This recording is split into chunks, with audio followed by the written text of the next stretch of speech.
as we were in the early days. Now what I'm starting to see is a lot more consolidation, a lot of replication of some of the early things that we saw with, short studies have now been replicated. We have more. We're learning a lot more about the cell biology of the virus, a lot more about the epidemiology of the virus.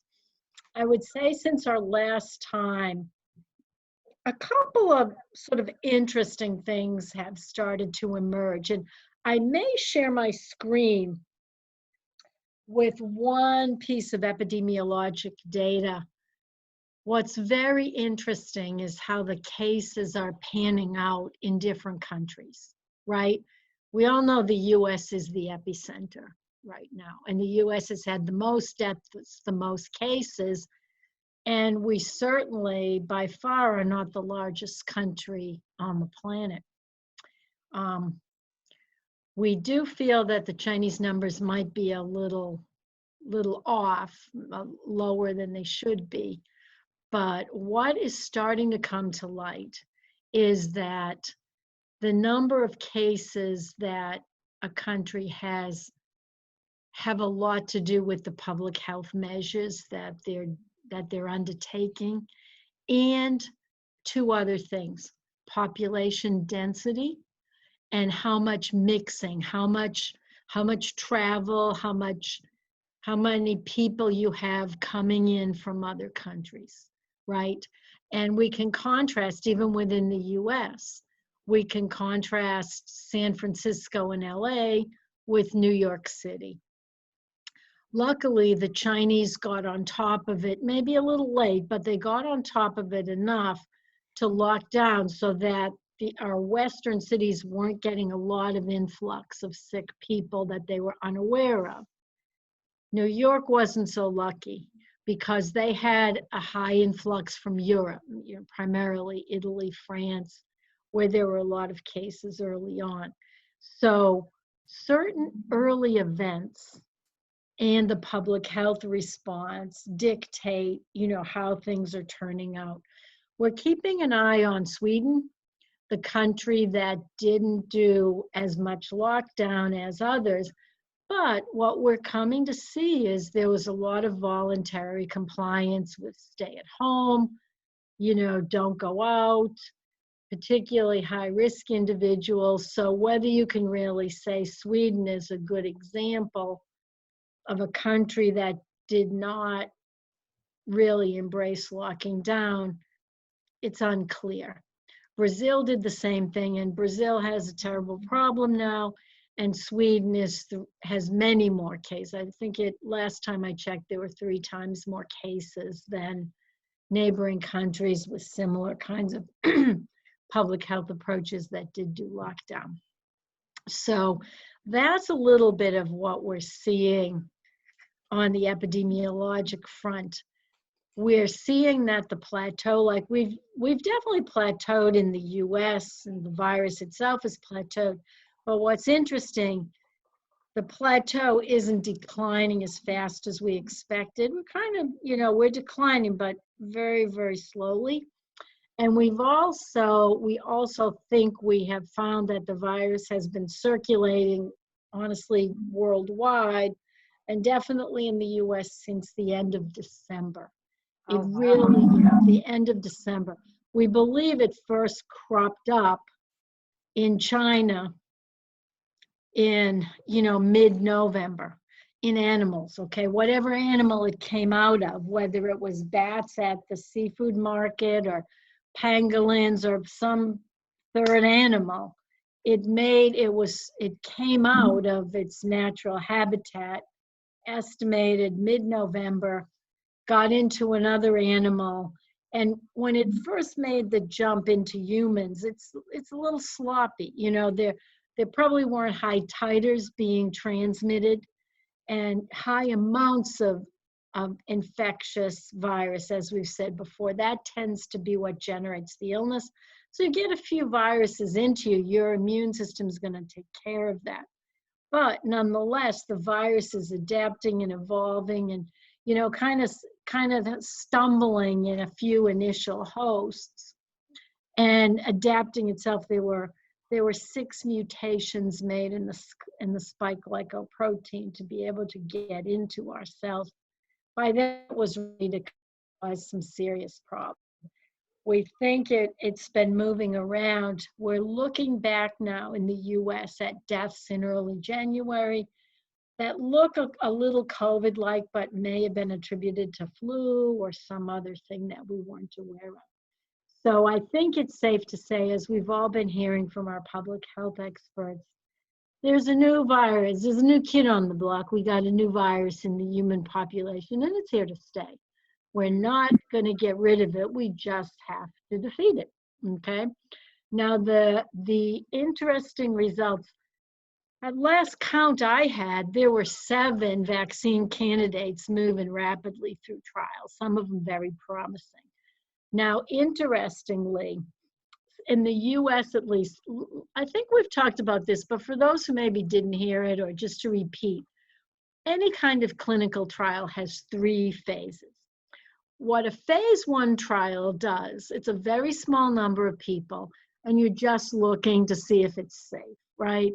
Because it's been okay, it's already gone through animal testing, it's already gone through cell culture testing, it seems good, looks promising, but humans aren't primates. Well, we are primates, but we're not monkeys, we're not chimps, we're not whatever primate it was tested in. We could be a little different. So first phase is just safety. And many things fail there. There could be a problem. So second phase is also pretty small. Okay, we have a sense it's safe, but it hasn't been tested in a lot of people. But now we're looking, is it efficacious? Does the darn thing even work, right? So that's phase 2. And if it seems to show promise. Now in all of these situations, we always have a control group that is the standard treatment. So in a vaccine trial, it's an unvaccinated group of people. So if everything looks good and we seem to be showing that the unvaccinated people are getting sick more frequently than the vaccinated people in a statistically significant way, then we're thinking, okay, we've got something that seems to be working. And we're also checking again for safety, unexpected side effects. So if that goes well, we expand into phase 3, which is huge. Okay, this is a large number of people, mainly less healthy people. Right now, all the vaccine trials are going on in people between the ages of 18 and 55. So if everything looks good here, they'll be opening these up to people older than 55 years of age who are more at risk. Now, what's being done differently, at least in the US, is we're combining phase 1 and phase 2. So this is so-called accelerated development. Very interesting, doesn't often happen. In fact, this is the first time I've ever heard of it. So the estimate is that the first vaccines, should the promising candidates pan out the way we think, there'll be vaccines perhaps available as soon as January. And clearly there's a prioritization of who's going to get it first. Now, the first group will be obviously healthcare providers, as they're so critical. The next group, all kinds of first responders. Then, high-risk people, and on down the line. We have a real issue of getting enough vaccine made fast. And a lot of people, you've heard about Bill Gates funding 7 factories, others have stepped up. I'm very encouraged that once we have successful vaccine candidates, the production is going to be moving along at a clip. We are building more herd immunity as more and more people get sick. As more people get vaccinated, the herd's even better protected. So time will tell. The Northern Hemisphere is entering into the warm months, like our first warm week in DC. I unplugged my space heater for the first time 2 days ago. It's been 70s. Feel great. I think I feel like we've come into the heat. And I'm standing by my expectation that it's going to reduce viral loads. I mean, it's not going to eliminate the virus. We've got the virus. The flu, goes way down in the summer. It doesn't disappear, but it's way, way, way down. I'm expecting we may see the same thing with COVID. I've been saying that from the beginning, and I'm willing to be proven wrong. A lot of what public health people said is, well, hey, we still had COVID in the Southern Hemisphere when it was warm. Yes, we did. The flu doesn't completely go away, and this is also something completely new. We were all immunologically naive, okay? We didn't have the slightest protection anywhere. So that added a dimension on, when 1918 influenza hit, we had zero protection. But a relative of that virus kept coming back throughout the 20th century. And every time it was a lot less severe than it was the first time because people had antibody protection. So that's kind of like the state of, where things are standing kind of in general with the virus. We're anticipating, because the plateau hung on longer than we thought, we kind of thought we'd be turning down faster than we were. So certain assumptions were false, and models have been adjusted. And instead of predicting about a total of 80,000 deaths in the US by August, we're predicting as high as 150,000, so nearly double. And I don't know, it may not be quite that high, but because it's more robust than we think, and you've heard, I'm sure, that people who tested negative are now testing positive. We believe that is not super infection or reinfection. We think that might very well be reactivation from virus that's in the body. We know coronaviruses can hang in there, and they may not even be infectious. They might be just messenger RNAs. They might just be part of the viral genome. But time will tell, and we'll see. People who are testing positive aren't necessarily sick again. Some of them are just being tracked for experimental purposes, but some are sick again. So the jury is still out on that one. All right, well, thank you for that update. I'm just going to look in the Q&A to see what we've got. And I know that Nicole had sent, okay, so Nicole added her questions in here too. Okay, so Tara Lee is asking, can you share with us the most important components of the face mask? Okay. And just by the way, just so you know, she's making face masks. Oh yeah, okay. She's No, asking, you said, yeah, that's great. And this is one of the, I have it actually, I happen to have it right here.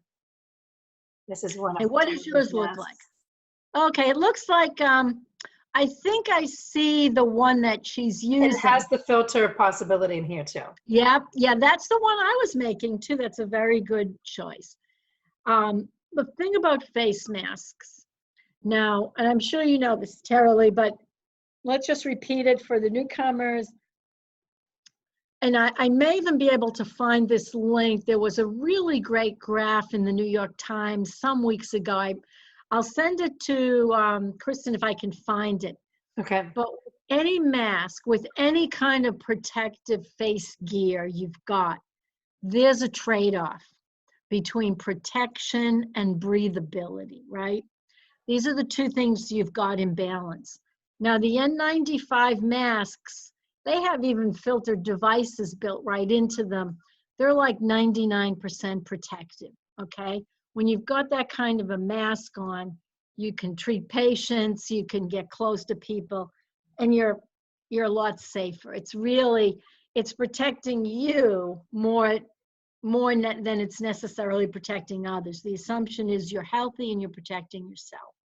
Now, as we start getting to less and less protective gear, like nice cotton face masks, again, depending on how many layers you make, like I can sort of tell you've got a double layer on your mask, so that's very good.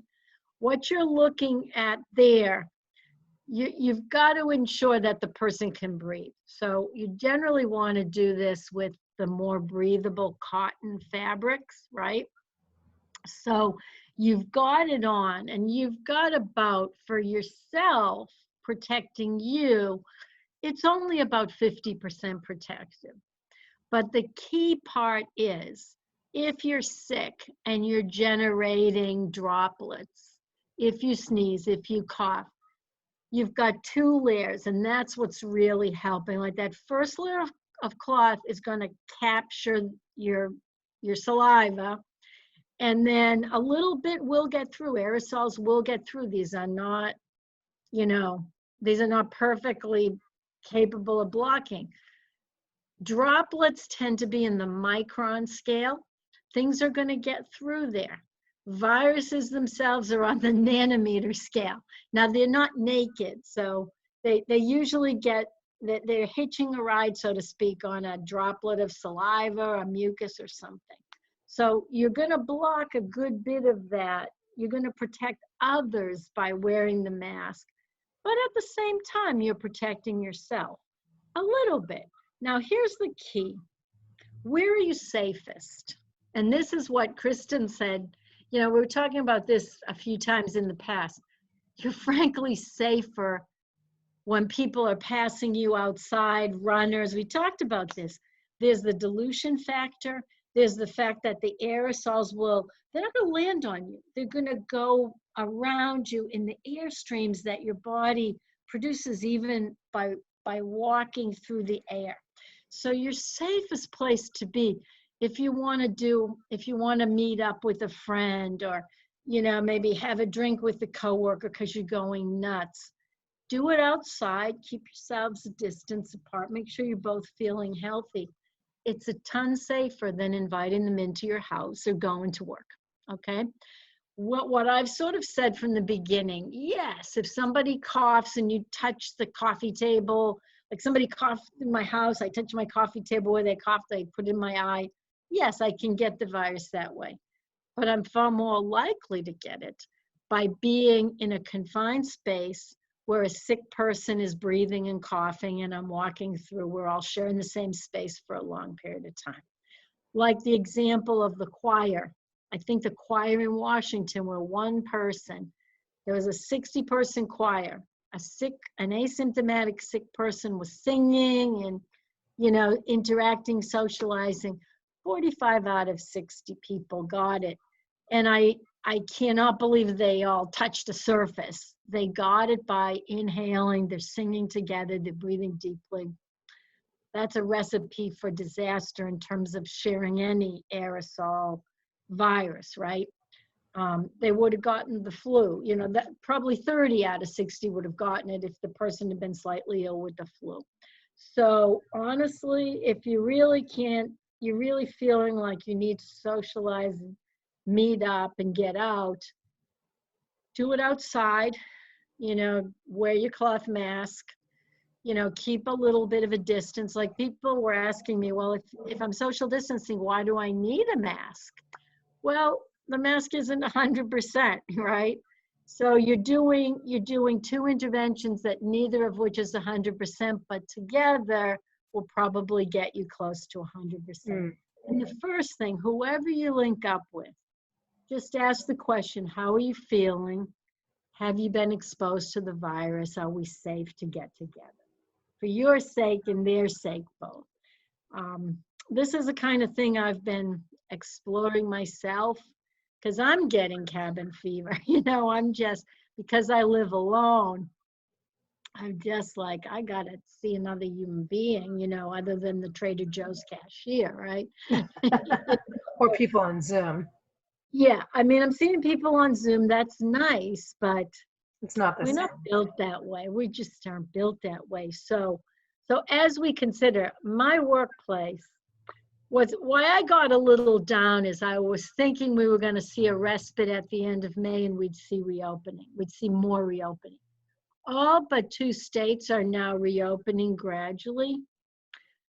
There's really, really divided opinion on how smart that is, okay? So I'm actually looking now, like even when my workplace will let me back, I will probably not immediately go back unless I see cases are really way, way, way down. Yeah.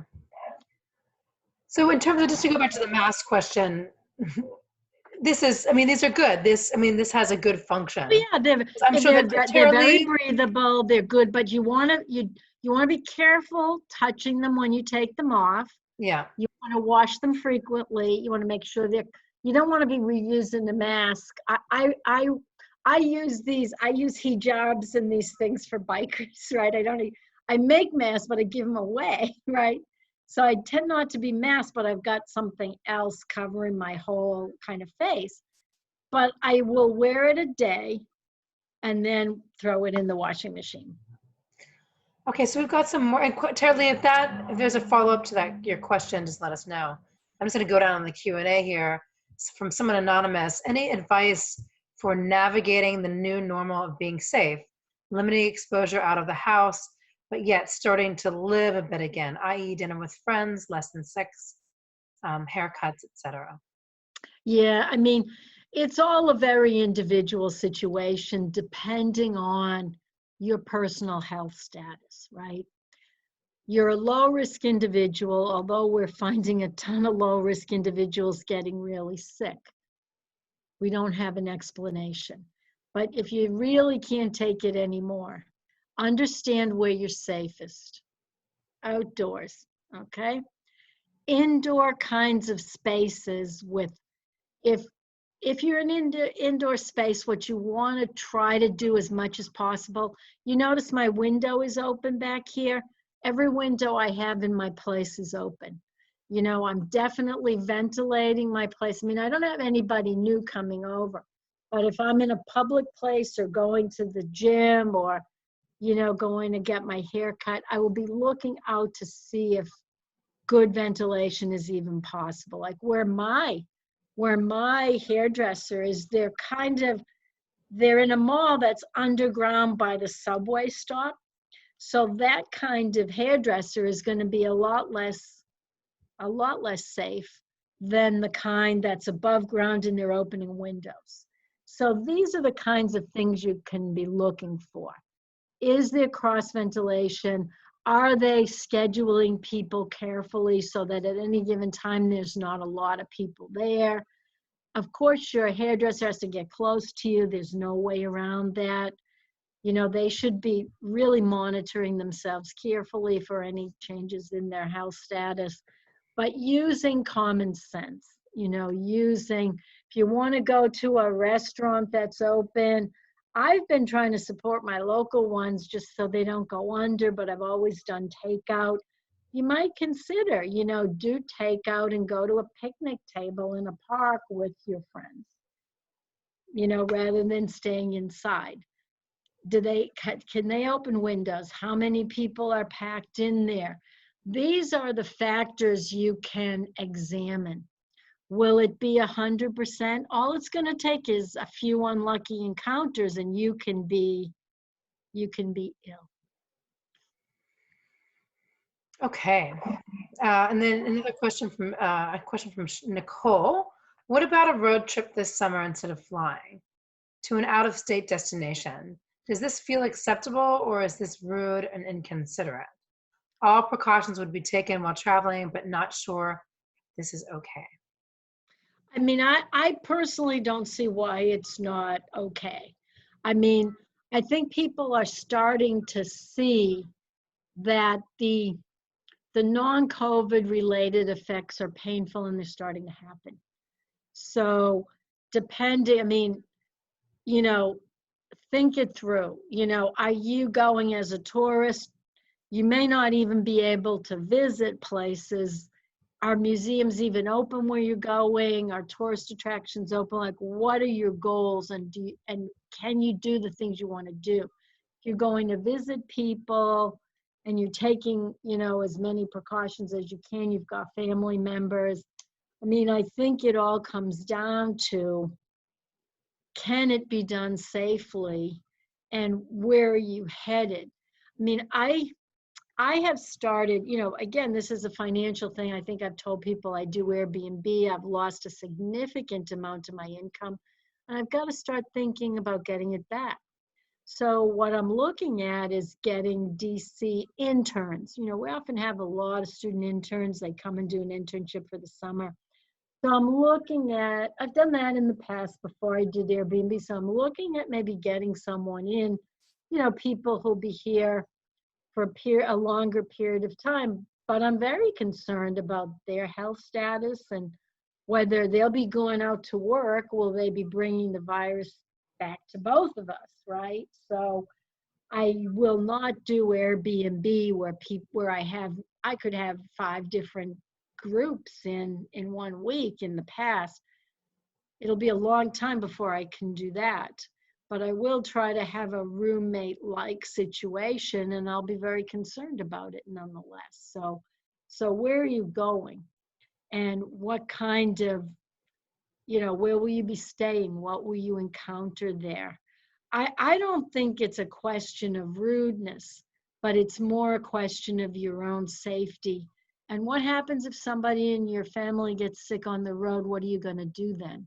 Are you going to be able to just find a place to stay while they might be hospitalized? If you get in the car together, they're going to give it all to you before any of you even know you've got it, right? That's where the virus is really spreading, in families that are homebound.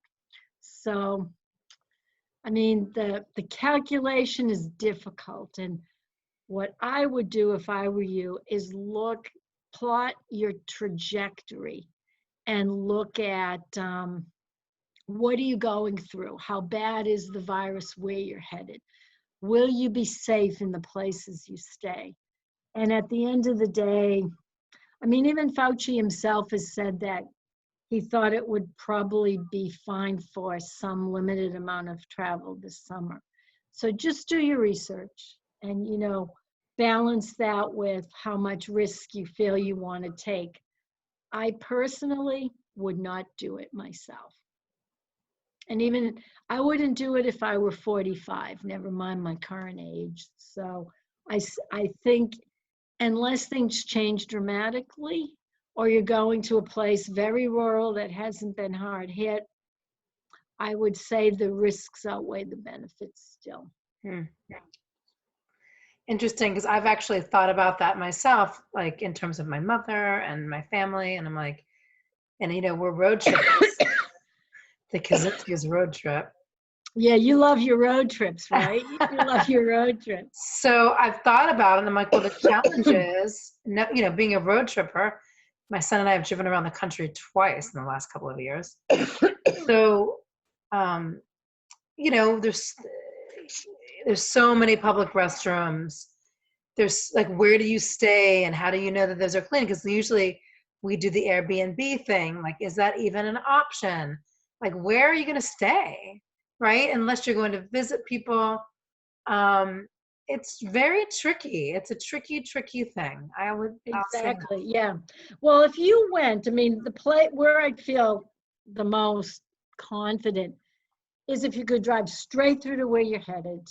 The people you're staying with are asymptomatic. They've been distancing. But the minute you go into a public restroom, a museum, a tourist site, all bets are off. Yeah. And you've all seen that there are these anti-maskers.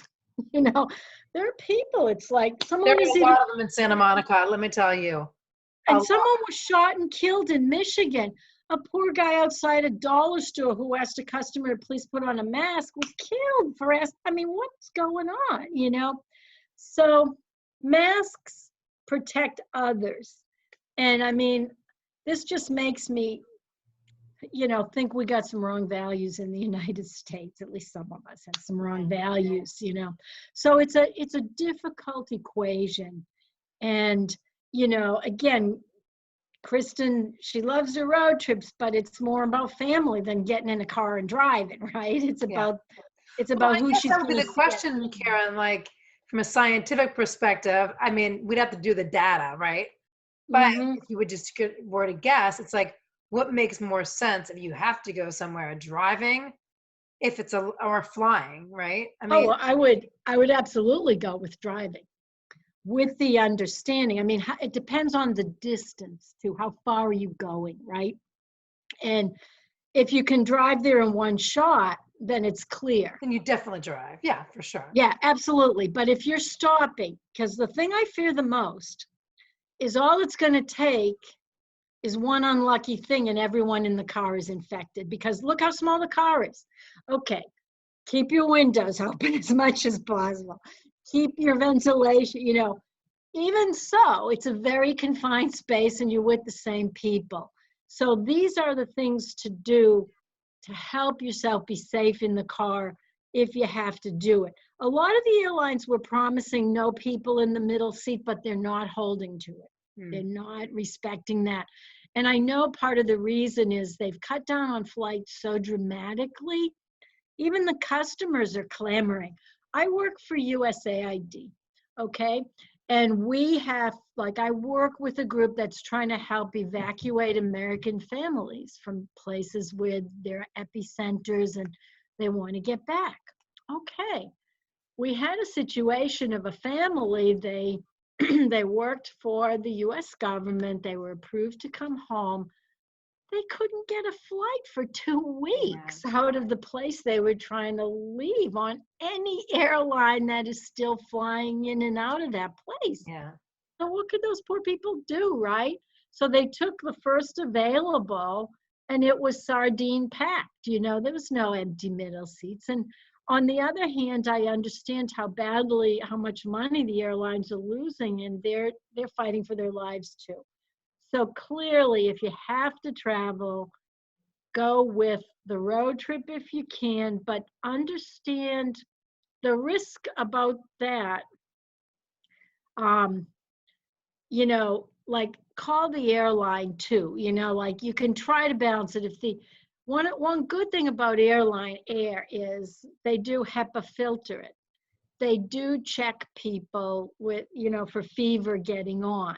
So if it's not too, if you can get somewhere fast in the car, you're at least in control of the situation, right?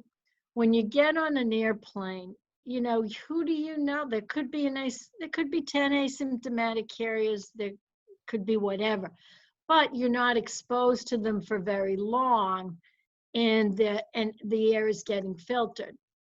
However, the airlines aren't keeping to their agreement of keeping people socially distant. So it's almost impossible to calculate the chance of getting sick in one modality versus the other. The thing I fear most about road trip is that if everyone in the car gets it, how do you even take care of yourselves away from home and where no one's capable of driving home? Whereas if you get it in the plane, it's like, unless you're going, to Australia, how long are you going to be in the plane, right? It's a couple-hour ride. Right. And then you're at least in a safe place, whether you're coming home or going to someone who will be able to help you. Oh, that's really good stuff to think about. Really good. Yeah, there's stuff to think about, and there's no right or wrong answer either. Yeah, it's better to lay it all out, right? Yeah, lay it all out and make your decision. Okay, so Ann Polson is asking, as a scientist, are you satisfied with China's handling and truthfulness at the beginning and now? Oh, absolutely not. I mean, there isn't a person on the planet who thinks, China did good and bad things, right? I think it's unfair to jump all over them for everything, because I'm equally convinced if this had started in Kansas, we wouldn't have done any better. We would have been more transparent, but our inability to get our act together would have gotten it all over the world, including to China. Now, the Chinese authoritarianism, despite early denials, they did eventually get on it. The central government fired all the people in the local government who were part of the cover-up, and they did share the sequence, so they did good and bad. To be fair to them, This was a brand new disease. The diagnostic characteristics have even evolved over time. So there was a point where their numbers spiked way up when we changed the diagnostic criteria. I don't believe their numbers. I think they're low, okay? Now, some of it is legit because you just didn't know, and some of it is probably active attempts to, minimize it. China has been experiencing a resurgence in cases as it opened up to foreign travel and et cetera. And now they're starting to, back off of that a little bit. So yes, I think they could have saved the rest of the world this terrible problem if they had been more transparent at the very beginning, gotten on it really quick, quarantined, locked down, blocked flights. But it didn't happen, and here we are today. There was the US, we missed our window to do it, the Italians missed their window, and now we've got a new virus in the human population. So rather than get ourselves too upset about that fact, we just need to look at how we adapt to it. Now, I want to point out something. Measles is far more infectious. Smallpox is far more infectious, far, far more. Now, we've had problems with these in the past and we've defeated them. And I want to point out why we're seeing COVID so bad now. And it's not just that it's a bad virus. We have worse viruses, far, far worse. The last time we had a natural measles outbreak, not resulting from failure to vaccinate, and even where we have failures to vaccinate, enough kids, enough people in the area are still vaccinated. The Hasidic community in New York, for example, didn't vaccinate for measles. They had a bad outbreak recently. But the last natural outbreak of measles was I believe in the US was 1963 or 2, right before the vaccine became widely available. It was nothing like this in terms of hanging on and spreading. Why? At the time, the whole world population was 3 billion. Population density was a lot lower, okay? So people did not live as close together. They didn't contact each other as much. This is something I think is grossly underappreciated, where New York City has 27,000 people per square mile. What was that number in 1963? A fraction of that. But let's look at New Delhi, okay? Bombay, some of the super dense Indian cities, it's up to 80,000 people per square mile. This is an absolute virus fantasy for infecting people fast. So the way I look at it, you need, in a situation with a lot of people, you just need very strong public health measures, because you will encounter folks, like say somebody's infected in a super rural area where neighbors live a mile apart. Even somebody's sick, that virus will deactivate before another person has an opportunity to touch it. So, I mean, these are the kinds of calculations that you got to do in your mind. And it's why things are the way they are. And COVID is as bad as it is.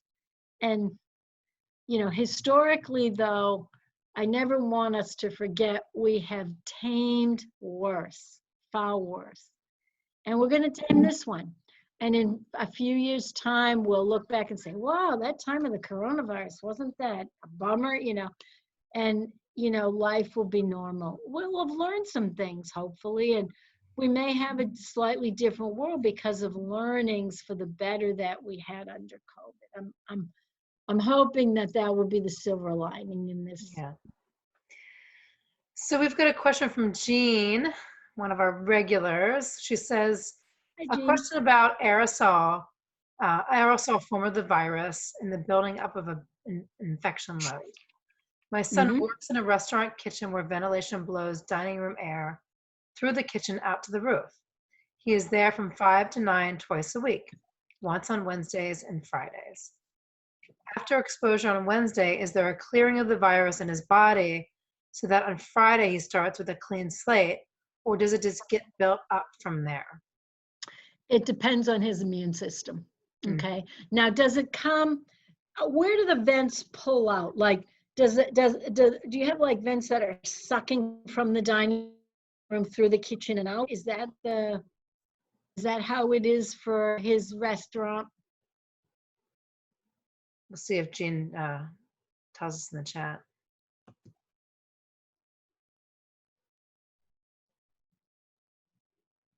Nothing yet. Yeah. Okay. Well, in general, no. I mean, if you got an exposure, if someone in the dining room's infected, there's there's some virus.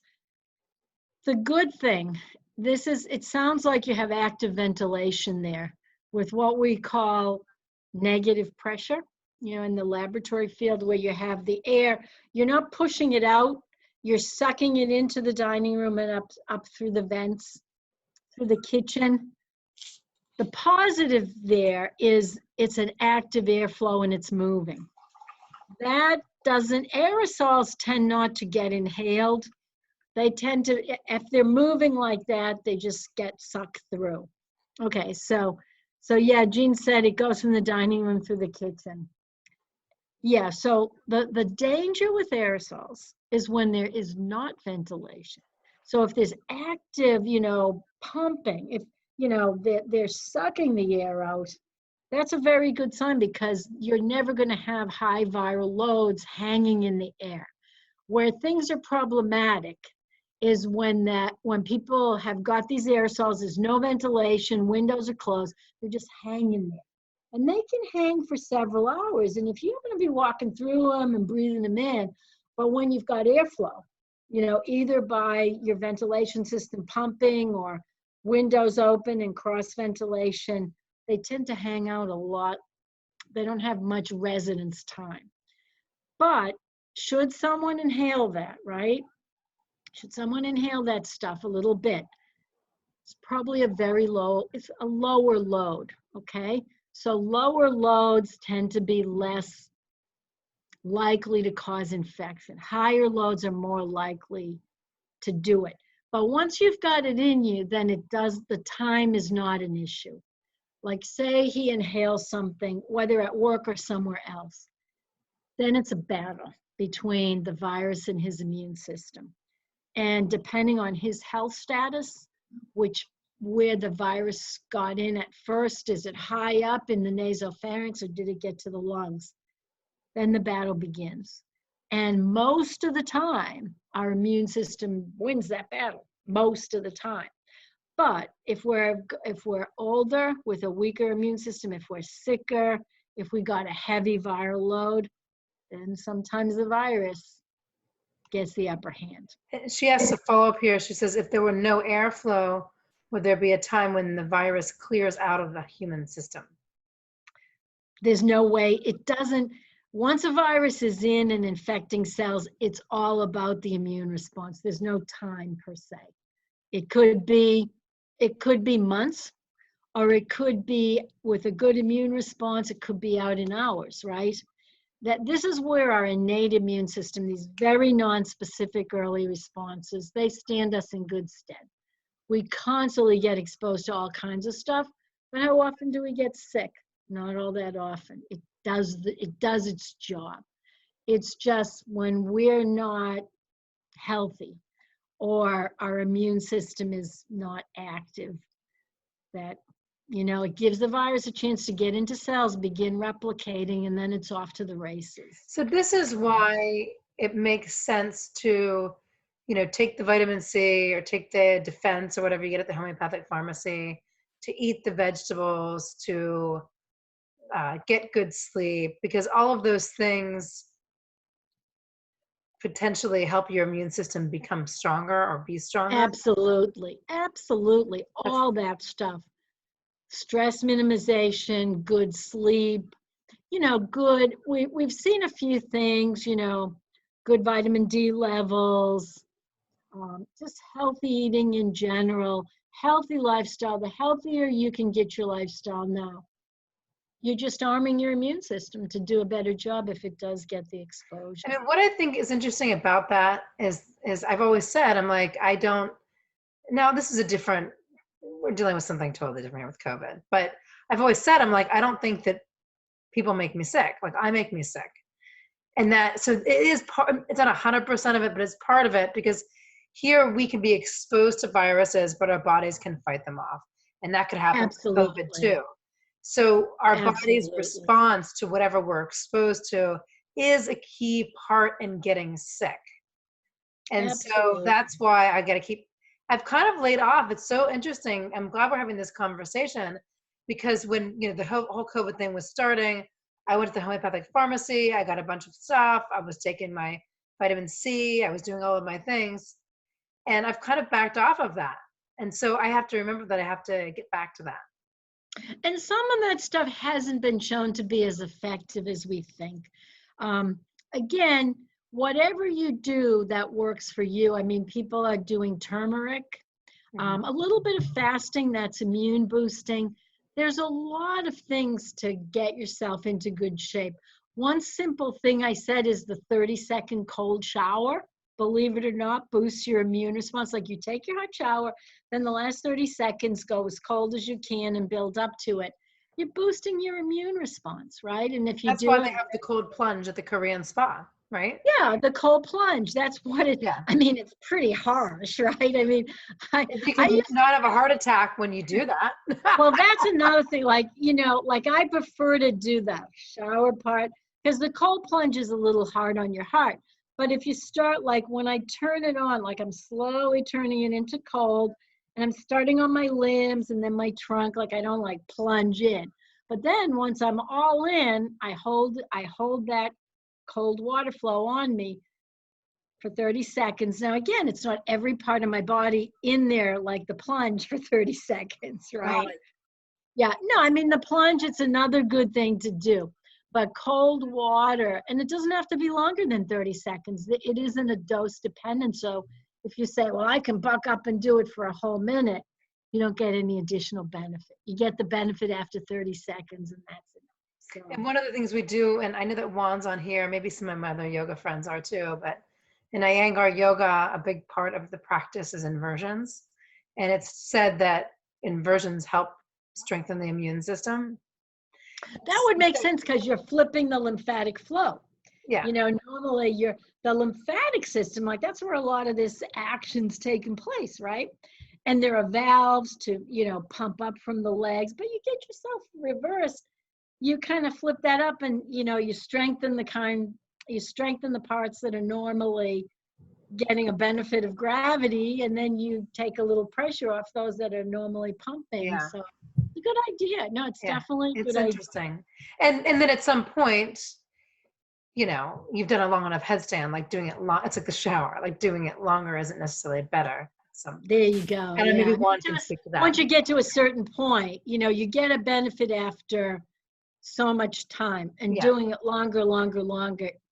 I mean, isn't necessarily. I mean, we try to do them for 5 minutes at least. Yeah, you get what's called in economics diminishing marginal returns. Yeah, diminishing returns. You know? It's like more pain for little gain. Right. Well, a headstand isn't necessarily painful. Okay, for you. I've been practicing them a long time though. And it's good for your skin. Okay. Yeah, look, it's like a natural facelift. It's definitely working for you. Yeah. 50 years old. I'll be 51 in just a couple weeks. Okay, so Juan, speaking of yoga, is asking, would you mind talking briefly about why there are so many conspiracy theories around Bill Gates and the vaccine? Are those credible? And I'm glad you asked that one, because one of my questions was if anybody has seen it, and I can link it so you can watch it so you know what I'm talking about. There's a conspiracy theory called Plandemic by a guy named Mickey Willis, I think his name is, or Wills. What's the lady's name now? I can't remember. Judith something? Mikovits or something. Yeah, that's, anyway, it's a 25-minute documentary. It's interesting. I watched it, and by the way, it seemed, in watching it, it seemed super convincing. And so I went to my resident expert, Karen. I've got a direct line to Karen. I was like, what do you think about this? So she watched it and she gave me her information. So one, thank you for asking that. Karen, tell us what you think about. Yeah, it's so amazing. I don't know, like I've seen so many. There's so many conspiracy theories. Like first there was the bioweapon, an economic weapon, and sometimes the Chinese made the weapon, sometimes the US, the West, the East. I don't know, like I never cease to be amazed. But I think it all comes down to lack of trust in governments, lack of trust in international structures. This is the lesson. I mean, I think I mentioned this once before, the lesson from 1918. The cities where it's kind of like in 1918, the press and the government were in cahoots to deceive the public or to minimize it. So, I mean, okay, I will go so far as to say they had good intentions to not cause a panic, but it had the exact opposite effect. There were conspiracy theories then. When the public doesn't have the info and it doesn't feel that it's getting the right information, people's minds go crazy. So the San Francisco authorities didn't screw around. They told the truth from the get-go, and they were believed. Philadelphia didn't, and they suffered badly.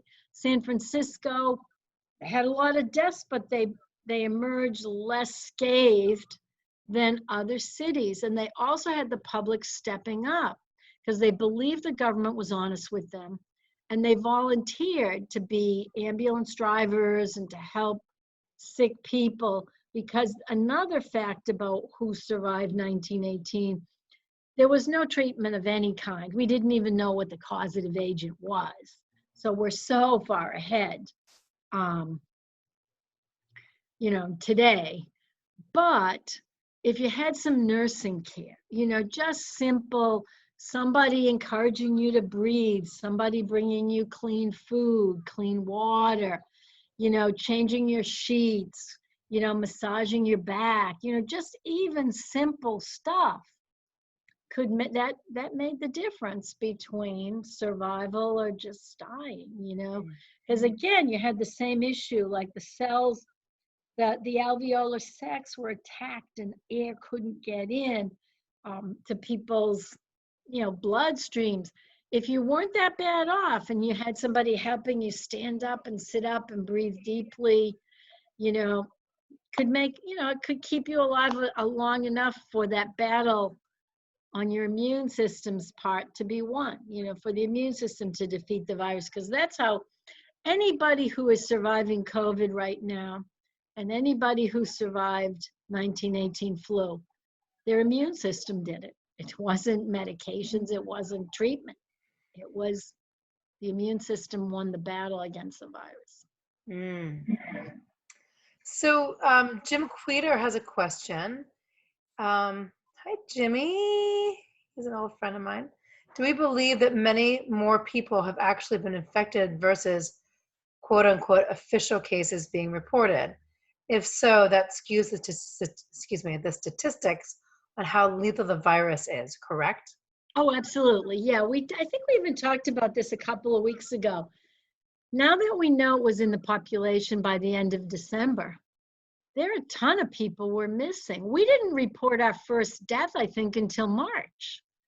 So there were 2 full months there of maybe more, maybe 2.5 months of the virus killing, infecting, hurting, and we weren't even very sure, what was going on. So there have been some legitimate concerns about numbers. Although the part that I think is kind of conspiracy theory, let me give the example of New York City. There was a spike in deaths about 2 weeks ago, 2.5 maybe. And the reason for that is New York decided to get deaths that happened at home that looked like COVID. They decided to attribute them to COVID, and they decided to count those as COVID cases. Are they likely to be right 100% of the time? Unlikely. Are they likely to be right greater than 80% of the time? I would think so.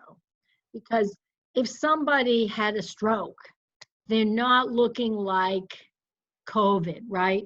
I mean, if somebody died of a stroke, you know, they get paralyzed, then that's not counting as COVID. If somebody had respiratory symptoms and then their spouse just found them dead the next morning, that is a pretty COVID-like thing to happen. And we know people have been diagnosed have died like that. So I still think our numbers are quite under.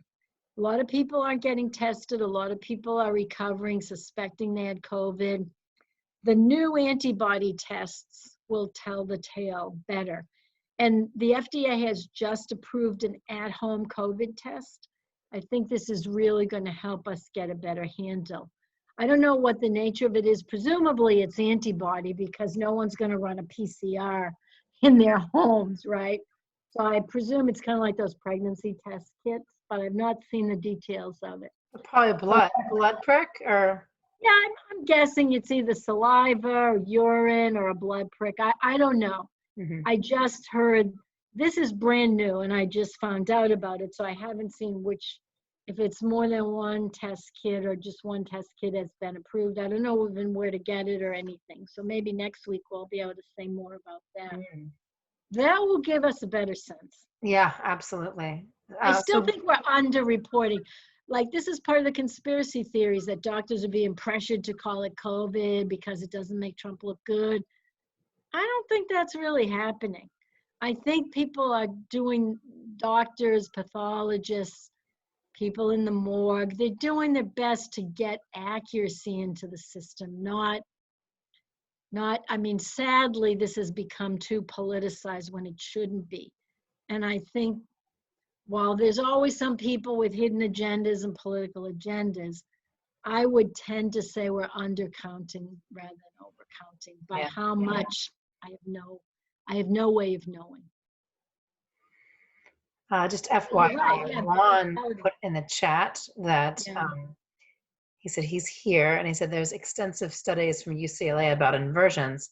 Oh, okay. So I'll share that link as well. Yeah, share that link, especially if they say how long you should do it. Yeah, I'm gonna actually click that. Well, you know, Juan, I don't want to mess up our thing. I'm gonna click the link, see if I can click it. And I'll come back in here so then I'll have it. So I can include that in our follow-up. So is the link in the chat box or in the question? It is in the chat box. Okay. And so we can all go to the link. We can go to the link. Oh, does inversion help depression too? Oh yeah. Oh yeah. We should be doing some. Oh, we should be doing some more inversions. That's what's gone wrong in my life. Do you have to be? I do shoulder stand. Like you yoga folks tell me, will it work if I only if I'm even lying, just putting my legs up, or I'm only on shoulder stand because I can't do head. Well, I can tell you that. I'm a practicing yogini. Pretty dedicated to my practice, but I'm not a teacher. So, Juan, that's his area. Yeah, they would even say via Parita Karani, which is when you put your legs up the wall, is a substitution for inversions. So there's a benefit to that too, from an inversion perspective with your heart. You put your butt on a bolster and then put your legs up the wall. But Juan is definitely your expert on that. Okay, well, if I can do shoulder stand, because I can do shoulder stand, and I can do plow sometimes too. Okay. That's as close as I can get. Sorry, we're off topic for a minute, but the key is that in the Iyengar mode of yoga, which is what I do, they really encourage doing the shoulder stand on blankets so you don't mess your neck up. Okay, I do it on blankets. I do it on a nice padded yoga mat and a blanket on top. Oh, good. Okay. So, and then look at the section on yoga procedure. Okay, thank you. I'll do that. Here, which I'll pull that one up too, and I'll save it for us. We can talk about it. So, just going back to this, thank you, Juan, for your wisdom, as always. Going back to the pandemic, it's, I guess, the confusing part for people who aren't in the scientific world is that we are getting a ton of information. And, like looking at pandemic, I mean, that's why I sent it to you. I was like, what's up with this? Like that woman, because I don't know anything, sounds, she seems like she's an expert. Yeah, that's where this is very scary She because seems the like she's an average person expert. couldn't tell the difference. And it's like, and Mickey, who was interviewing her, seemed super convinced. And I'm like, oh my lands, like, is this really happening or not? That's the hard part, right?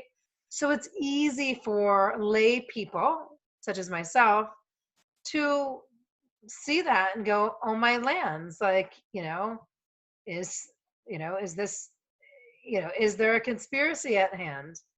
How do you, as a scientist who has more wisdom and information and education around this kind of stuff, how do you suggest that lay people navigate Okay, I have a conspiracy stuff? perfect suggestion that'll help you with this. Now, when I heard it, like the conspiracy stuff, obviously, even I have to research that a little because who are they accusing? What are they accusing the people that supposedly did something to them? What's it all about? So I have to investigate some of the stuff, especially because there wasn't a lot of scientific info.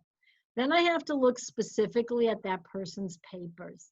But there were a couple of stupid things said that I could tell. When I hear something that is so completely bullshit, I know that probably the rest is. And what the first bullshit thing that was said is we don't have any vaccines for RNA viruses. Well, let me tell you one of the ones that seems to be working quite well, and that's called polio, okay? And I can go on and on. We've got a great one for Ebola, okay? There's a ton of viruses. Influenza, for God's sakes, So one completely stupid thing that a professional should know better. Second completely stupid thing was that it would take 800 years for the virus to evolve. Clearly that person hasn't got the slightest concept of what we call the molecular clock or what drives evolution of viruses, because that's crap, okay? You can have something go passage through one animal with a massive change deeper than what we've seen COVID undergo from the bat to the human. So I could tell there were two scientific points that were junk. Now, something like this, here's what the lay person could do before you ever believe that. Just go online and Google whatever the name is. Her name was Judy Mitkovitz or something. Debunking Judy Mitkovitz, and find out whenever you have something serious like that. The site I found was Science Magazine, probably one of a handful of the best science journals on the planet, published by the American Association for the Advancement of Science. This isn't a wacko group. So go to very legitimate sources, like try to see whenever something like pandemic comes out, people jump on it to help the public understand its crap. So Science Magazine itself, and they don't usually step into conspiracies, they got on it. And they went through line by line and described everything. And they first said, well, there's no name associated with the conspiracy. What is she accusing them of? She mentioned something about, and now here's where a little grain of truth can often get exaggerated. She talked about an HIV conspiracy way back when the virus was discovered in the 80s, and she was a part of it. She didn't even work in the lab at NIH where that was happening. She was a grad student doing some work at a cancer institute, okay, in another part of the National Institutes for Health. Number two, and this is where a little bit of truth can be problematic, there were a lot of problems, and people did die because the Americans and the French were fighting each other over the best test kit for blood supply, etc. And a lot of hemophiliacs and people who got transfusions in the 1980s, we know a lot about that, died needlessly because the US didn't use the French test kit, okay? That's true, but it has nothing to do with anything she's saying or with Anthony Fauci. There was Luke Montenegro and Bob Gallo that were, two scientific egos, And there were a lot of lawsuits and investigations. That thing was adjudicated, it was examined, there were results, but it has nothing to do with what she's talking about. Yes, there was a law change. I think it was called the Bayh-Dole Act in the early 80s. There is now an incentive. It used to be that any intellectual property developed on government funding in the United States belonged to the US government. So the government wanted to get things out into the field faster, so they changed that rule and they said, we want you, if we funded research, we want you to commercialize it. So we are going to forego our claim on it, and we're going to let the people's universities and the investigator, they can negotiate it. So say I work for Tufts University, where I used to work, and I had developed something I wanted to patent. I talked to my intellectual property office at Tufts. They look at it and they say, okay, we see some value, we want to own it. But I had a negotiation in my contract that I'll get a certain percentage of royalties. Now, if I invent something and Tufts sees, oh, we don't think we're going to make money on it, we relinquish it, it's 100% on you. So that you have to pay for the patent, it costs $20,000 usually, but then all royalties are yours. And while I was at Tufts actually made a wrong call on something very lucrative and gave it to the professor, and he made a ton of money. So yes, it's possible for universities and investigators to commercialize some of what they do.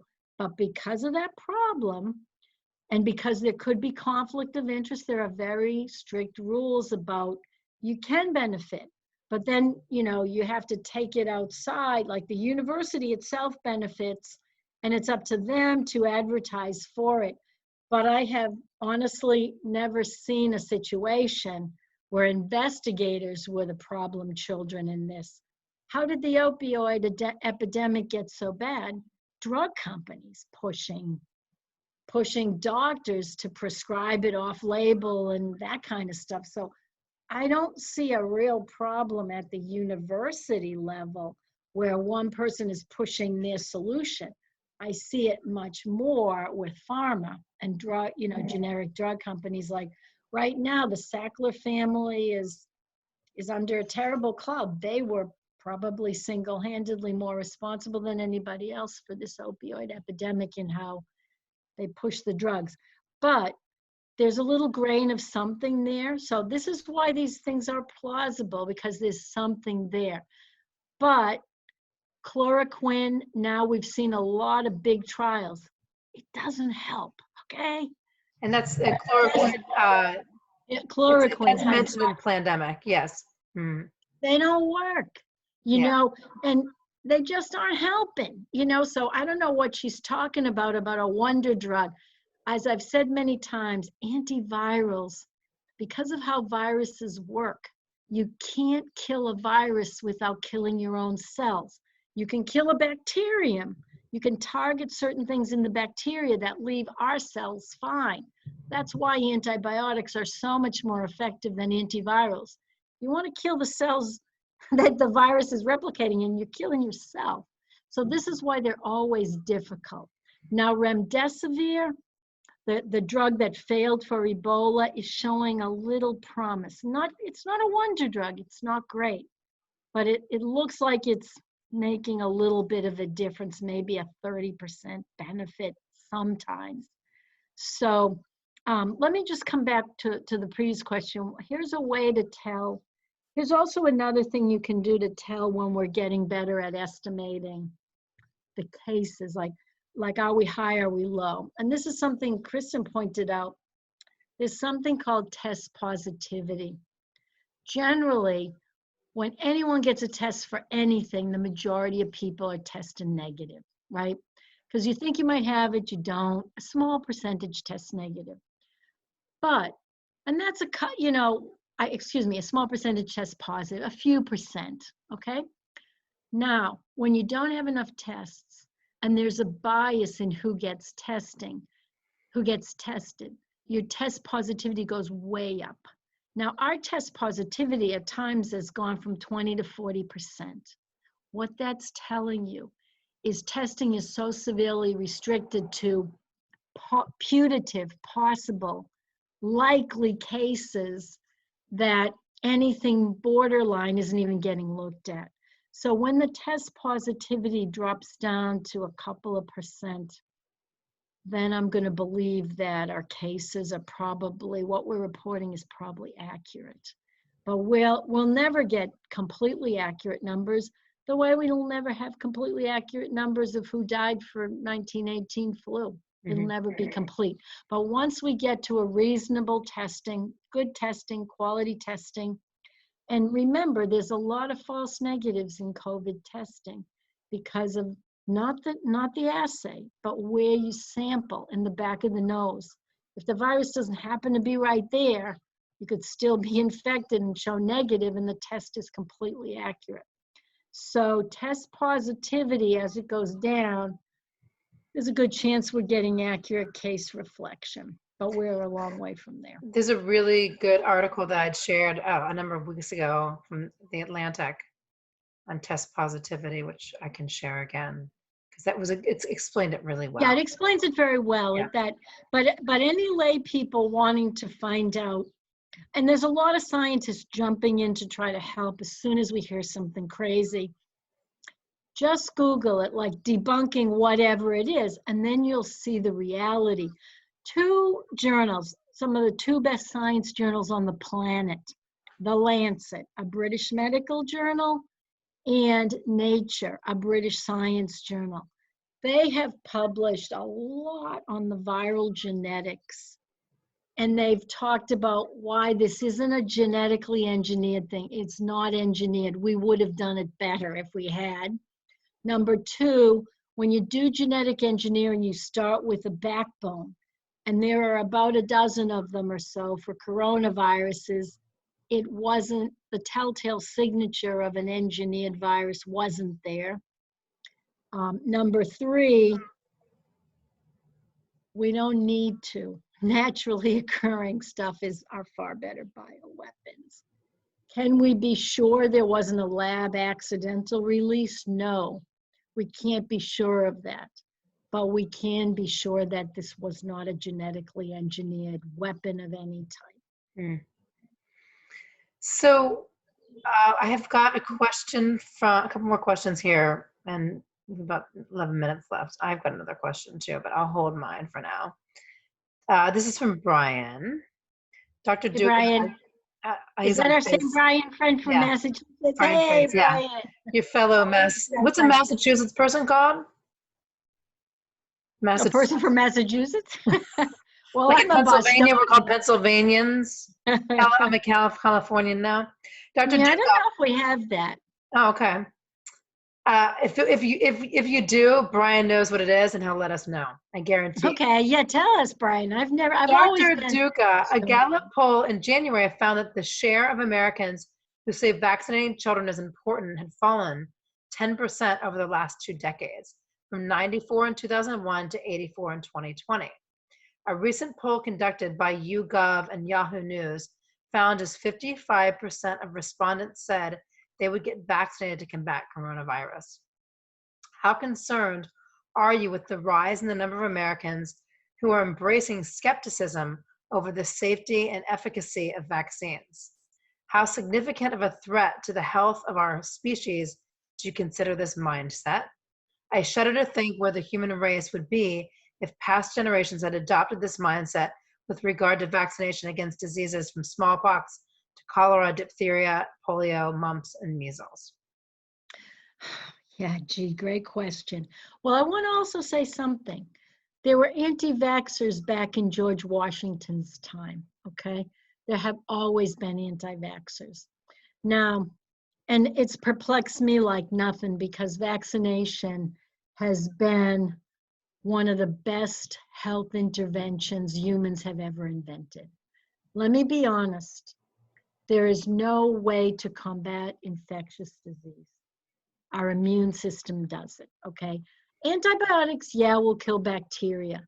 But as you know, they're developing resistance. They can resist anything we can toss at them. By helping our immune systems the way our immune system works, it gets exposed to the pathogen. Non-specific pattern recognition molecules and cells that work with them scavenge the thing and get it out. The cells start a biochemical cascade to ramp up the inflammatory response, which activates these cells and gets them on the case.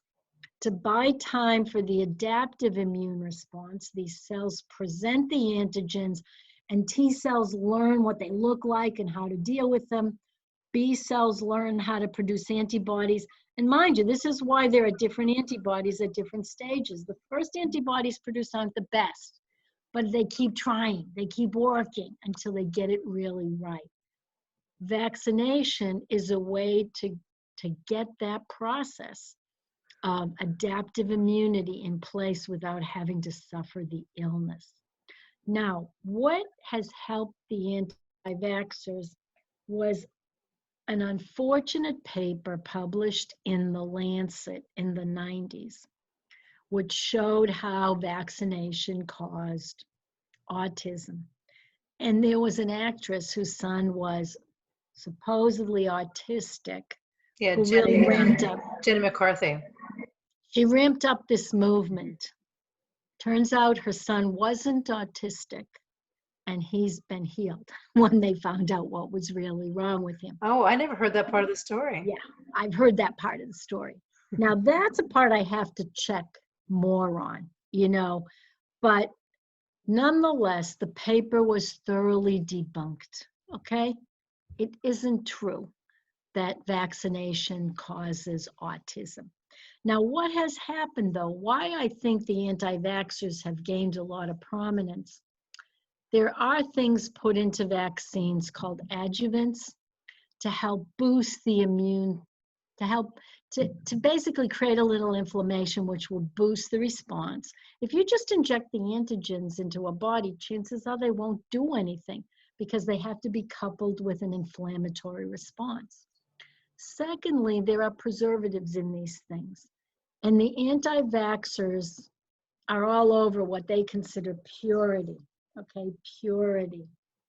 Now, before we had smallpox vaccines, now smallpox, what was the key to Jenner's smallpox vaccine is they used cowpox virus, right? They used another virus close enough to smallpox, but not lethal.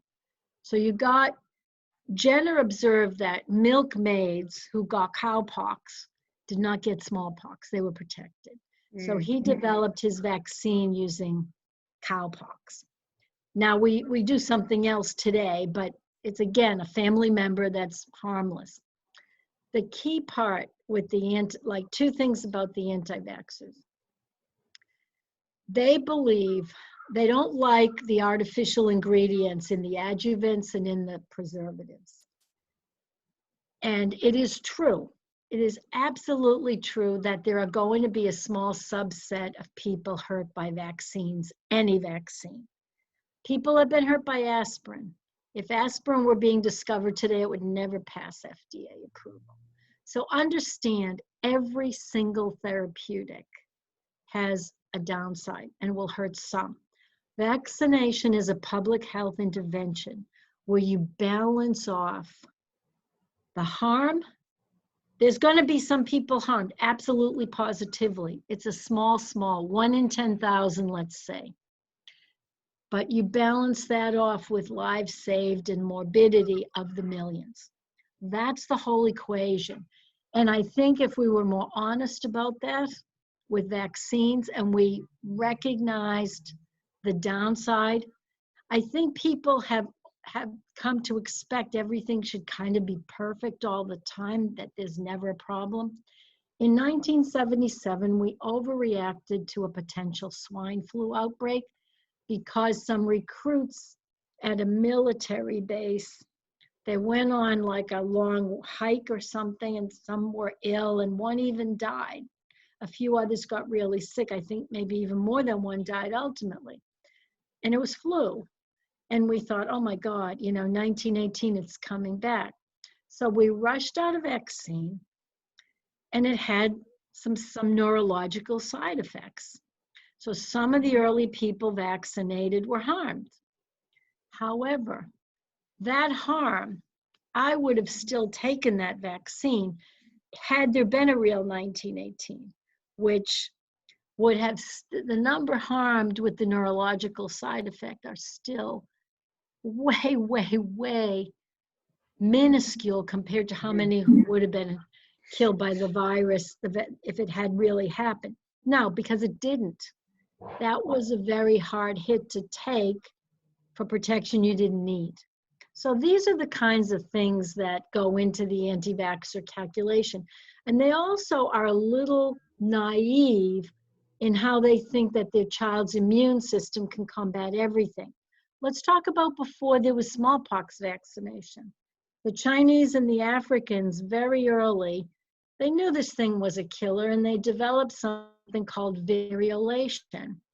They would take the scabs of the pox, you'd get these ugly skin lesions. They took the scabs, ground them up, and scratched them into people's skin. And hopefully they would only get a mild disease, a mild smallpox case. Some of them literally died of it, okay? So parents who think, I'd rather my kid get exposed, well, we did that. And sometimes it works and sometimes it kills people. This was introduced during the American Revolution. Smallpox was a bad problem. And they had, this is 1776.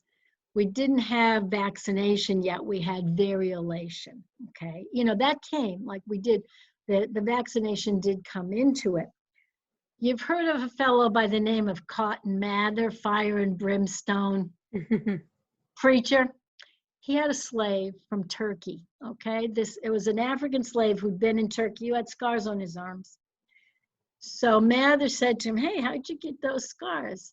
And he told Cotton Mather that he'd been variolated in Turkey.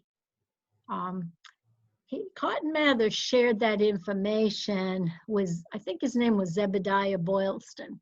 If you're Bostonian, you know Boylston Street, okay, named after him. He was a doctor who tried to get George Washington and really tried to introduce variolation and vaccination into the population, and also the what did we call it? The Continental Army, okay?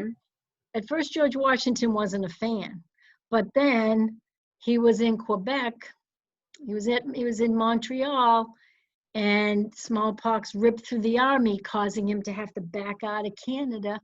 He changed his mind. He got his soldiers protected, and the Continental Army, a big part of why we think the colonists won is because they had better protection against smallpox than the British. Wow.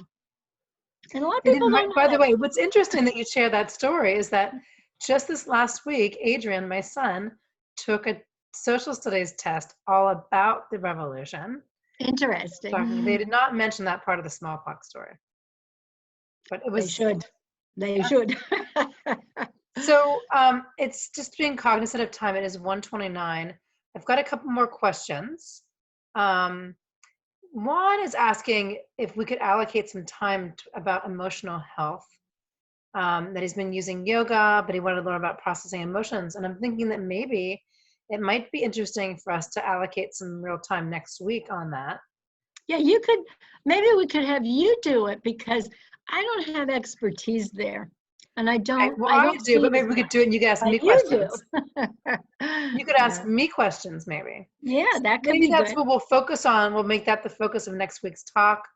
But just a couple of things, because I didn't want to miss them. Marisa had asked, hey, Brian, I hope that you heard Karen's very beautiful response to your vax questions. And while I'm looking for this question, I have to say, when my son was born at UCLA, it was before the new hospital, like the new hospital was supposed to be built, Reagan, but it wasn't yet. We were in the old hospital, and I kind of made friends, as I happen to do a lot. I make friends wherever I go. And I made friends with the woman who was the head of pediatrics at UCLA. And she came in and visit me one day. I was in the hospital for quite some time because I ended up having a cesarean after a long labor. And I asked her about the vaccinations. I mean, I'm a progressive person, so I'm always looking at all the different things. And she looked at me and she was like, Kristen, and it makes me want to cry actually just thinking about it. She's like, the number of children that I've seen die that should not have died, that should never have died because they were not vaccinated. She's like, and I could see it. Like, I think she was crying. She was like, that's all I need to tell you. And so when I did choose to vaccinate my son. And I happen to be lucky that I have a wonderful doctor, Dr. Nancy Blumstein in LA. And she is a medical doctor, but she's also she's an expert in homeopathy. And so we just did an alternative schedule where we did the vaccinations, but did it in a way that felt like maybe it was less of a load on his system. And he's vaccinated. So I think that we do need to educate ourselves about what we're doing and how we're doing it, and not just, go in blindly like the sheep. Oh, Well, I had measles, and I'll never forget it. And I mean, I'll never forget that disease. I feel myself, I can close my eyes and see myself as a second grader curled into fetal position, crying and wishing I could die. And I don't want anybody. And it gets worse. I mean, there have been a lot of Europeans. Measles is still pretty prevalent in Africa. Europeans who don't get exposed to it, like Africans get mild exposure, they develop some natural immunity to it from, constant low-level exposure. You have European kids, American kids visiting Africa unvaccinated. And the older you are, the more likely it is to become a neurological problem that you don't necessarily recover from. And I've seen teenagers, the parents, oh, how did this happen to me? I did everything right by my kid. Well, maybe you should have thought twice. And I'll be the first to say, let's look at the rates of harm. Every medical intervention has a certain harm rate. The idea is the cost benefit. I mean, we can't vaccinate ourselves against every virus out there. Yeah. We can't get 10,000 vaccines. I suspect we're going to move in a direction that is a little bit more universal vaccines for families of problems, Yeah. We can do better today. We can think out of the box. We can be different. And we have to, right? Because there's a limit. I agree. So Marisa did ask, and I'm not sure what she's talking about. She asked if it was safe to fly, and we've covered that. And then she also said, because she came a little late, did you already talk about Kawasaki? What's that? Marisa, I'm like, isn't I don't know Kawasaki what the that guy is. that wrote Rich Dad, Poor Dad? Is that Kawasaki? Guy Kawasaki? Anyway, Marisa, if you can expand on that, please do. And I do realize we're running past 1:30, so if anybody has to jump, I am recording, so you can watch the end of the recording on your own time. Yeah, feel free to come back. Let's see what Marisa said here. Oh,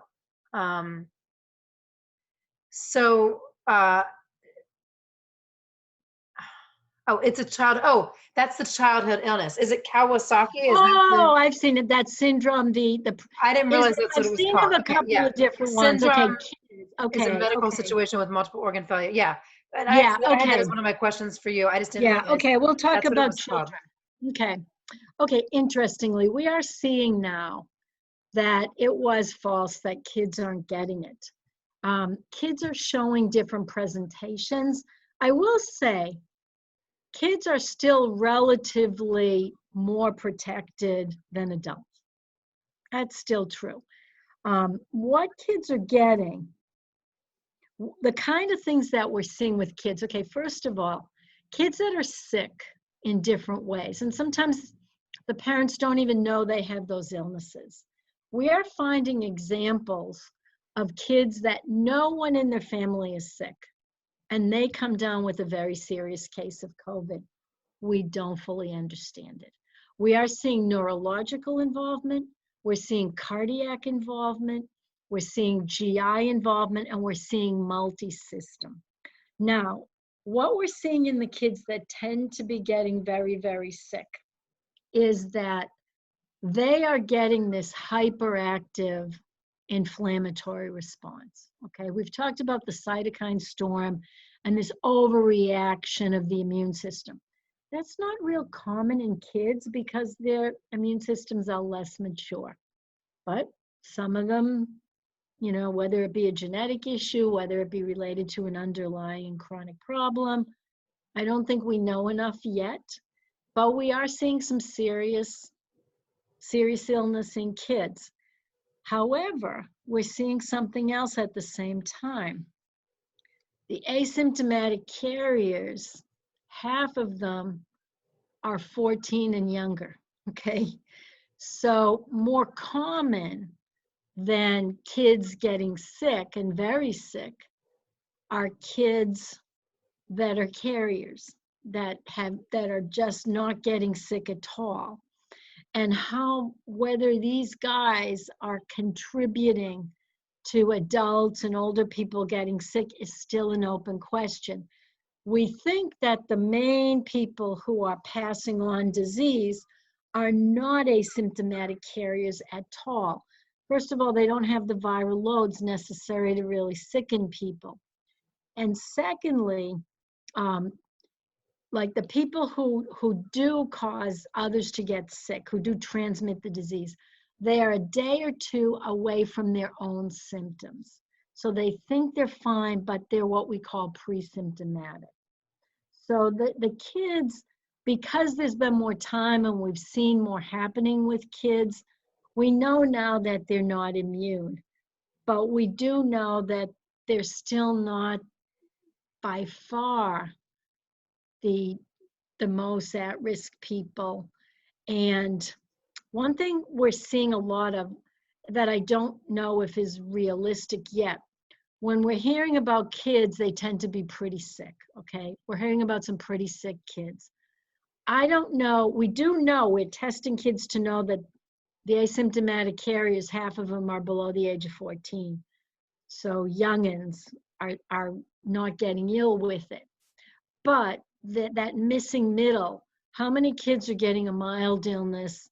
The parents think it's the flu or cold, it's not all that bad. They don't even think they need to go to the hospital. That's what I don't think we have a good handle on yet. Okay. See, because Marissa's now sending me a text message. See if I wonder if that's, oh. Well, we don't mind if you're not busy. We stay until everybody's got all their questions answered. You have to go. Yes, Marissa, I don't know if she wants to know if I want to walk to the beach. I do want to walk to the beach. And you'll probably if you guys can see, I got a little sunburn. Keep your distance. Yeah, well, I have my mask from Tara Lee. Okay, so just a couple more questions. Luann said, thank you so much for your gift of your time and knowledge. And Jerry was talking about Kawasaki. I just hadn't heard it called that. Yeah, I hadn't. I hear it more as, you know, multiple organ failure, pro-inflammatory syndrome. But a lot of these have names associated that I can't always put two and two together. Yeah. Meningitis is another, you know, thing we're seeing with kids, the neurological. And we know these things can get into the brain. It's frustrating. There's a lot of ACE2 receptors in the body. So, and Jerry Robbins, who's another Bostonian. Oh, Jerry, is there a name for people from Massachusetts? Brian, you didn't answer that question. I'm going to read hers and then Brian, and then we'll wrap it up. Bay Staters, yeah, I've just thought of it. We call ourselves Bay Staters because Massachusetts is also called the Bay State. Oh. So we're Bay Staters. I've never heard, I mean, you know, Massachusetts comes from the Indian name of the chief, Massasoit, who was the chief of the Wampanoag Indians, who welcomed, he was a friendly extrovert who welcomed the British. He even named his son Philip. Of course, the British later ended up killing him. And Philip, you know, so. Jerry said, yeah, Bay Staters. Can't think of a word that would have Massachusetts in it. You know what? I can go back. I need to see what Brian is usually like, he knows all the trivia. Yeah, Brian might know because like, expert. How do you make something out of Massachusetts? Okay, so Jerry, the Bostonian, says, she's a professional singer and clergy. What conditions would have to create for 5 singers, including me, a rabbi, and accompanist, to be safe singing together in a large sanctuary and live streaming services. Okay, so you're streaming and it's only the 5 of you there? Sounds like it's Okay, it's 5 only singers, 5. a rabbi, and someone that is accompanying them. Okay, first of all, you can get windows open. Can you ensure ventilation? Can you guys be near windows with, keep the flow going? You guys don't have to stand so close together, be standing apart, make sure nobody's ill going into this thing. Here's the reality. If none of you have the virus in your bodies, you can all be singing, hugging each other, and nothing's going to happen. If somebody's got the virus, that's the issue. So do as much as you can to ascertain everybody's going in there clean. Try to not be too close together. You're only a few people. Ventilate the place, windows open. And then you've done, when you're not doing your songs, wear your masks. When you're just reading text, or when you're not doing the singing, just protect yourself with masks if you can. And that's the best you can do, Okay, let's see what, so it goes back to that ventilation thing, right? Really? It does. It goes back. Can you do it outside? Can you live stream from the back of the sanctuary or the synagogue? I mean, can you do this outside even? Yeah. So let's see, Brian, what Brian says. Dr. Duca, on Friday, Donald Trump said that he wants a coronavirus vaccine prior to the end of the year. Monclef Salo, the former GlaxoSmithKline executive Trump has tapped to head up the Operation Warp Speed coronavirus vaccine initiative, called that a very credible timetable. Operation Warp Speed is proceeding along many tracks simultaneously: genetic engineering of potential vaccines, ramping up the production of equipment necessary for mass inoculation, animal testing, and human trials. Trump has often boasted about the success in speeding up the approval process for drugs, which is a move that pharmaceutical companies have long supported, as it allows them to get their products to the market more quickly. Yeah, were you here early when we talked about the expedited regulatory process? There's a lot of red tape in the government in terms of approvals. And honestly, I think a lot of it could be fixed. But I'm still not 100% convinced we want to go crazy. I mean, testing was partly held up by US government red tape. And that is something you should have just pushed that right through, because no one's going to be hurt by a test, right? I mean, take a little blood sample. If it's not accurate, okay, what have you wasted? Time and money? But when you inject someone or give them a drug, and mind you, I'm someone who lost her father to a drug that had known problems and was let go, and was in fact pulled from the market a few months after his death, because the known problems became more severe after 2 years of using the drug, and he was one of the early adopters and consequently one of the early deaths. I'm not sure I'm real happy. Operation Warp Speed, I think about the 1977 vaccine fiasco, and the US government had to indemnify all the producers because no one would insure them. And coronaviruses particularly, we've talked about antibody dependent enhancement. If you don't get it right, the vaccine can actually make the disease worse. So I want to be damn sure that we know this is safe and working before I put my shoulder up to the needle, frankly. Yeah. I'll be honest with you. So I'm ambivalent about Operation Warp Speed. I know that, the drug companies, of course, want their stuff going through. Look what happened to Vioxx. Look what happened to Resolid. I can go on and on and on and on. Remember a little drug called thalidomide? I'll be honest, that drug didn't get through in time to have a ton more baby boomers with flippers for arms and legs because of red tape. So I don't know. I'm not thrilled to death about I don't know if warp speed will achieve the timetable. People are talking about January. I mean, that the first safe doses will be available in January. I think that's realistic. It's not going to be a public vaccine campaign. It's going to be to healthcare professionals first. And if it seems to be okay, I'm delighted. There are 7 viable vaccine candidates out there. We're probably going to have more than one available. And by the way, the 7 are what we know about in the West. These don't even include the Chinese vaccines that we don't know as much about. So I'm convinced we're going to have a good one, a safe one that gives long-term protection reasonably soon. But I don't want a mistake. I don't want a mistake that hurts as many people as it helps. And I don't want a mistake that fuels the anti-vaxxers, because we've got enough of a problem with that as it is. So that's my personal opinion. Okay, I've got something to share about Brian. Thank you for that. Elizabeth is asking if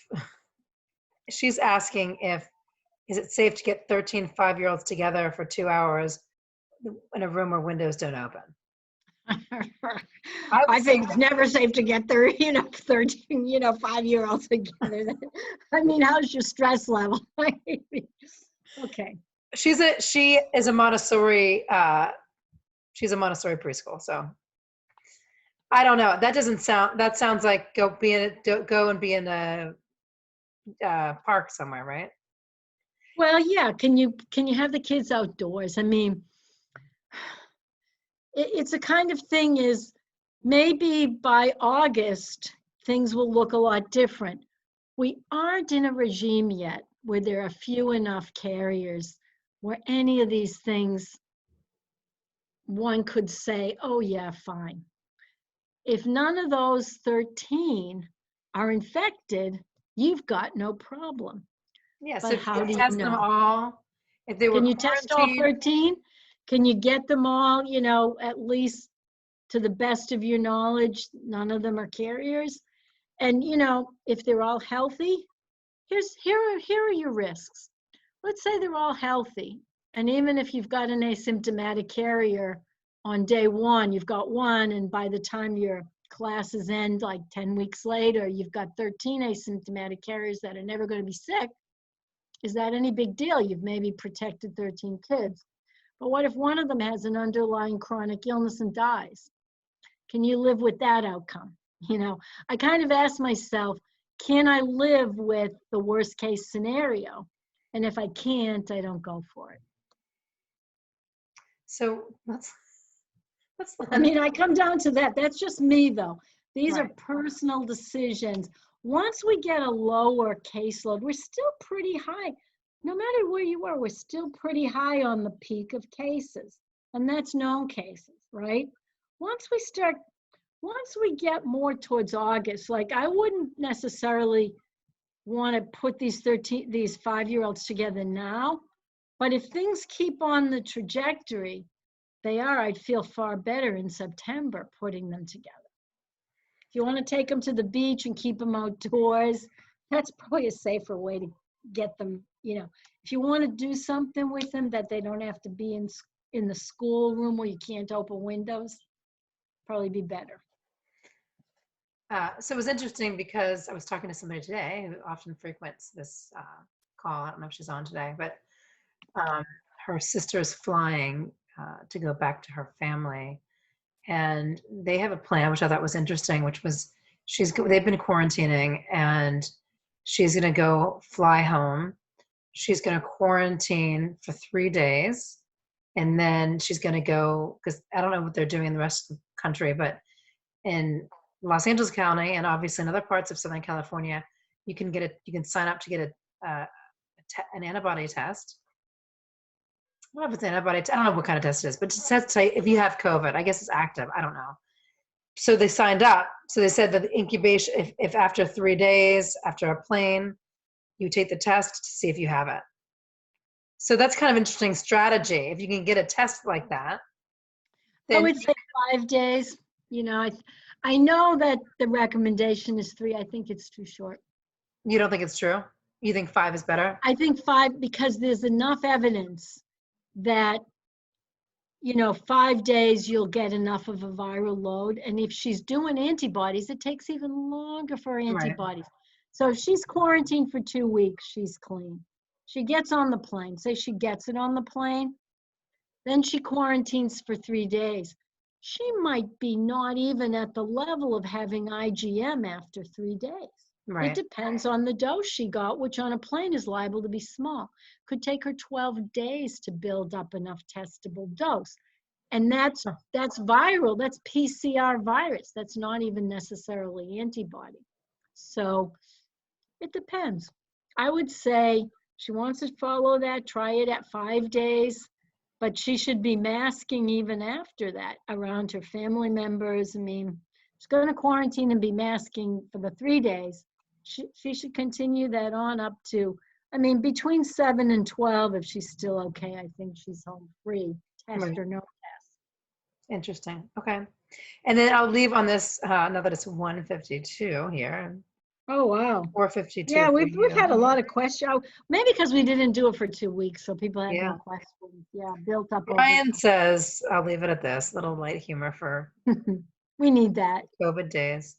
When we're putting our best foot forward and embracing our better angels, Massachusetts natives are indeed dubbed Bay Staters. When we're misbehaving, we're massholes. I have heard that one. I have heard that one. Okay, so next week we'll be back and we will talk about some emotional stuff, and we'll figure out how we're going to do it. Yeah, that will be you. You'll be handling that one. I'm the expert on that. So we'll figure out how we'll do it. That'll be fun. Okay. Sounds good. And by the way, we can do a little self-study. Oh, yeah. Oh, yeah. So, all right. Well, thank you everyone for coming. If you are on Facebook and you want to get the follow-up information, just send me make sure I have your email. And I'll do that. And have a wonderful week. Thanks, Karen. Yeah, great. Bye-bye, everybody. I'll call you so we can end the video. Okay, we'll end the video and just call me back. Okay, bye. Sounds good.